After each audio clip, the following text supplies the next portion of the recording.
Hello बच्चों, welcome to my channel.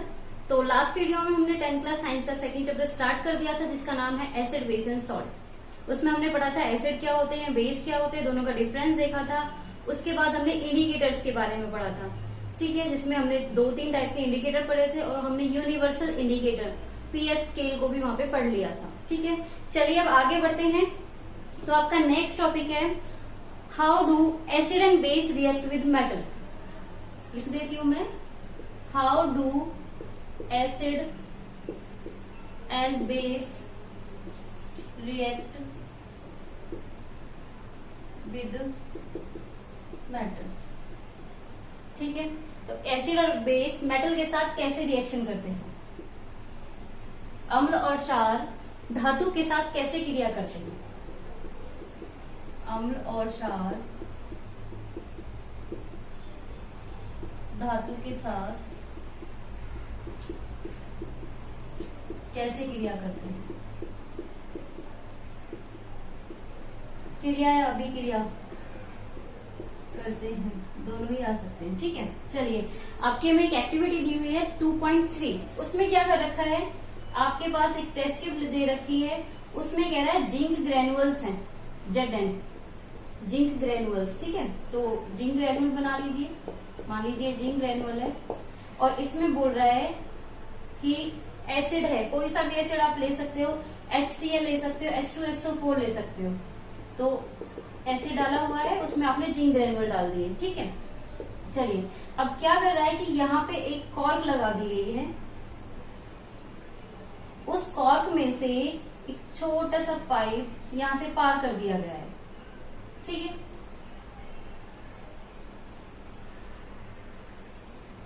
चलिए उसको फिर फर्दर एक टब में पहुंचा दिया गया है, उसमें एक सोप सॉल्यूशन डाल दिया है।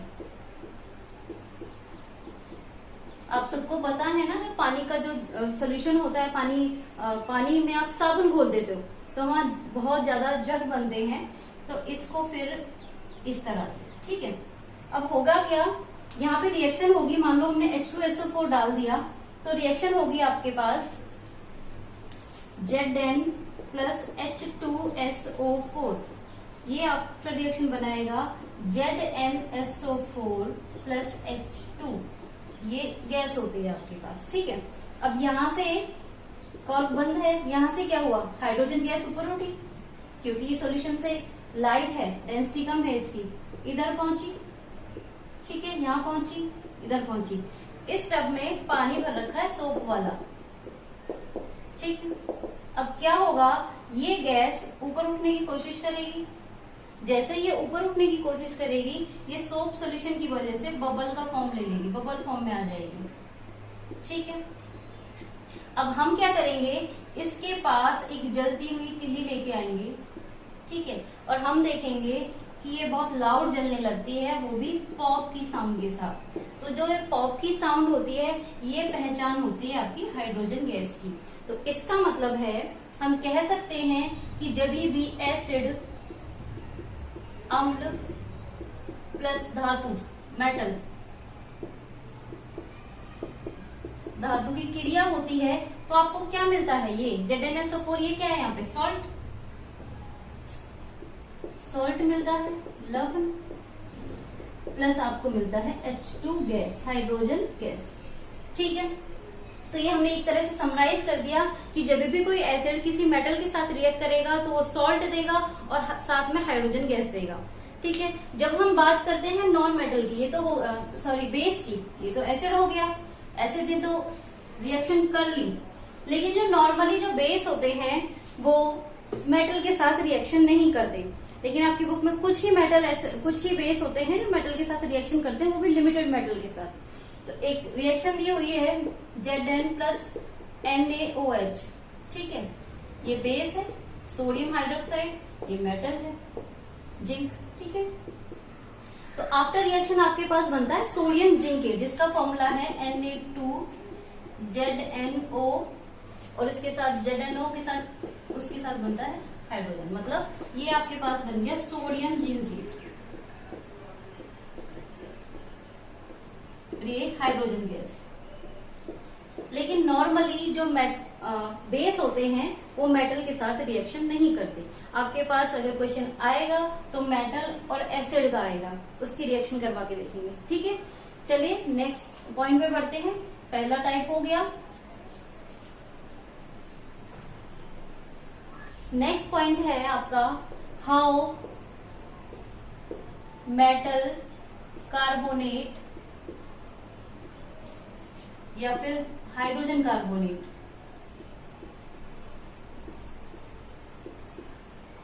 इन्हें बाइकार्बोनेट भी कहते हैं, या तो हाइड्रोजन कार्बोनेट कह दीजिए या बाइकार्बोनेट कह दीजिए। रिएक्ट विद एसिड, मैंने अभी आपको बताया बेस बहुत कम रिएक्ट करता है, एसिड ही रिएक्ट करता है, तो एसिड के साथ रिएक्शन दे दिया हमें। तो आप पहले हम एक कार्बोनेट मेटल कार्बोनेट का एग्जांपल ले लेते हैं। फर्स्ट मेटल कार्बोनेट का मान लो Na2CO3, ये है सोडियम कार्बोनेट। ठीक है, सोडियम आपके पास मेटल है और कार्बोनेट के साथ रिएक्शन किया हुआ तो मेटल कार्बोनेट।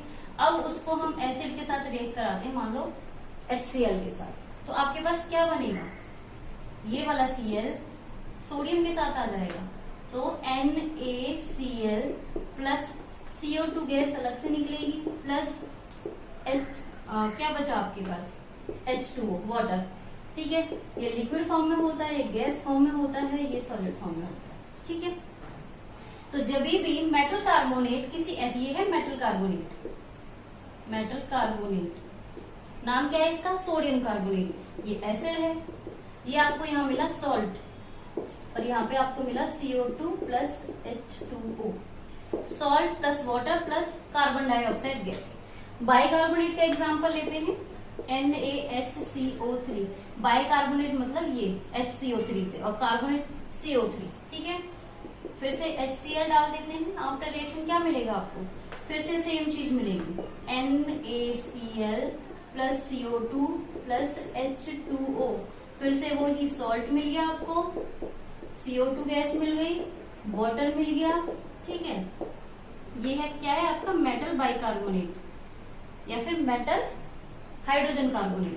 इसका मतलब अगर हम समराइज करना चाहें तो कैसे लिख सकते हैं कि मेटल कार्बोनेट या फिर मेटल बाइकार्बोनेट जब एसिड के साथ रिएक्ट करता है तो salt plus water plus carbon dioxide gas देता है। ठीक है, अच्छा अब हमें पता कैसे चलेगा कि ये जो गैस हमें मिली है वो कार्बन डाइऑक्साइड ही है। उसके लिए एक एक्टिविटी है छोटी सी, क्या करते हैं हम, जो ये CO2 हमें यहाँ से मिली है इसे एक लिक्विड सॉल्यूशन से पास कराते हैं, वो होता है कैल्शियम हाइड्रोक्साइड का, जो आप रिएक्टिविटी में बहुत पहले लास्ट चैप्टर में भी कर चुके हो। तो इसको रिएक्ट कराने के बाद प्लस यहाँ पे CO2 इसमें से पास कराने के बाद आपको क्या मिलता है, CaCO3 कैल्शियम कार्बोनेट, और ये सॉल्यूशन कैसा हो जाता है, मिल्की। मिल्की होने का मतलब है वो कैल्शियम कार्बोनेट में कन्वर्ट हो गया, प्लस यहाँ पे आपके पास मिलता है वाटर।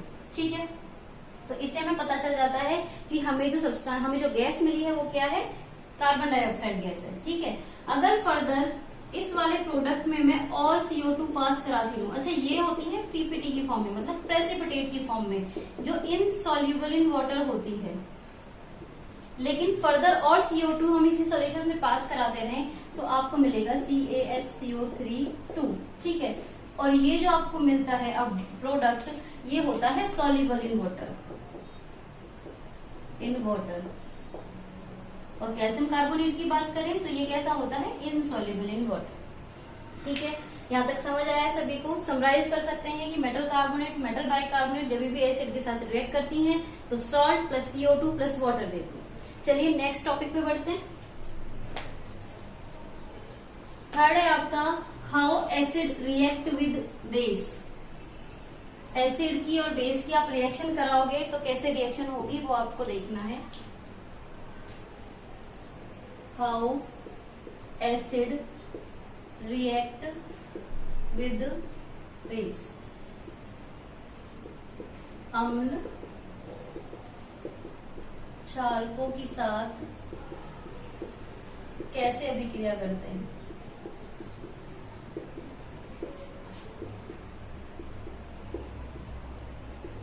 ठीक है, एक एक्टिविटी भी दी हुई है आपको छोटी सी, मैं समझा देती हूँ उसमें क्या है। आपको क्या दे रखा है, आपको एक सोल्यूशन दे रखा है, कोई आपको बेस लेने के लिए बोला है, मान लो आपने NaOH ले लिया, ठीक है।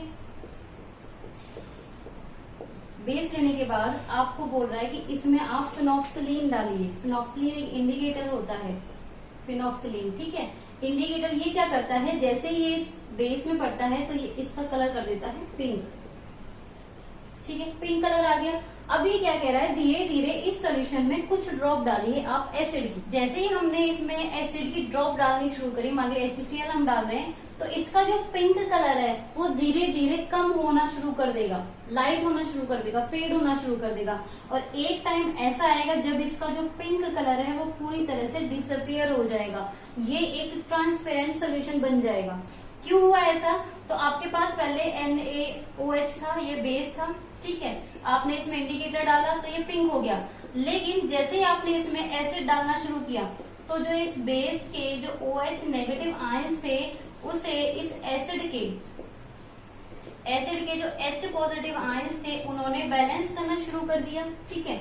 और धीरे धीरे पूरी तरह से जब बैलेंस हो गया, जब दोनों बराबर हो गए तो इसका जो कलर था वो ट्रांसपेरेंट हो गया।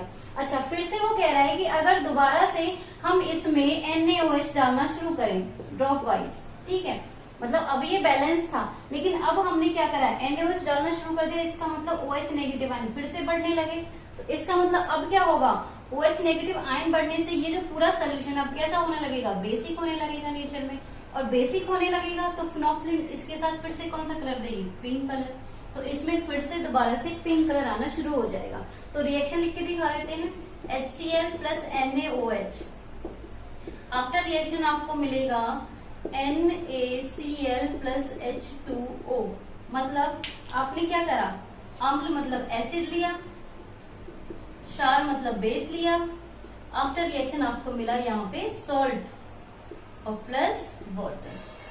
तो समराइज क्या हुआ कि जब भी आप एसिड और बेस की रिएक्शन कराते हो तो आपको प्रोडक्ट में मिलता है सॉल्ट प्लस वाटर, ठीक है। ये समझ आ गया सबको, बहुत सिंपल सा है। चलिए आगे बढ़ते हैं।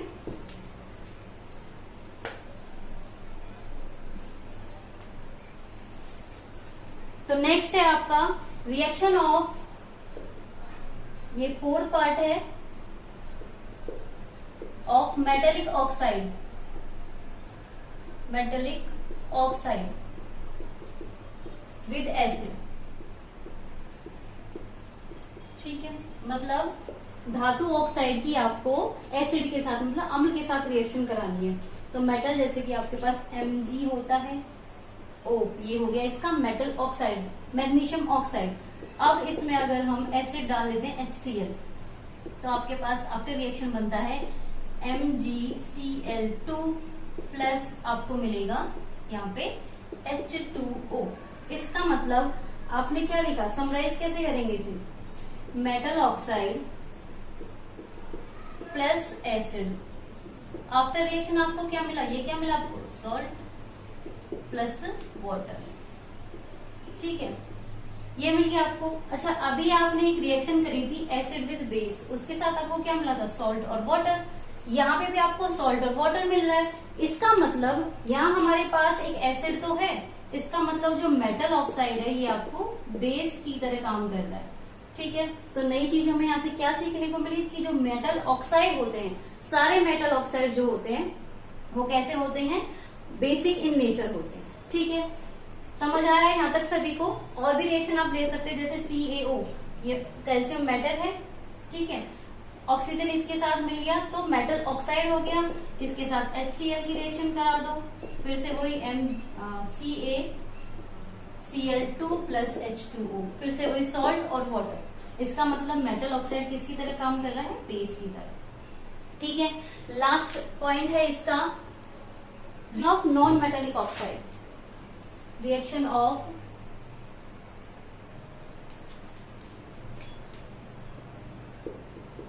Non metallic oxide with base.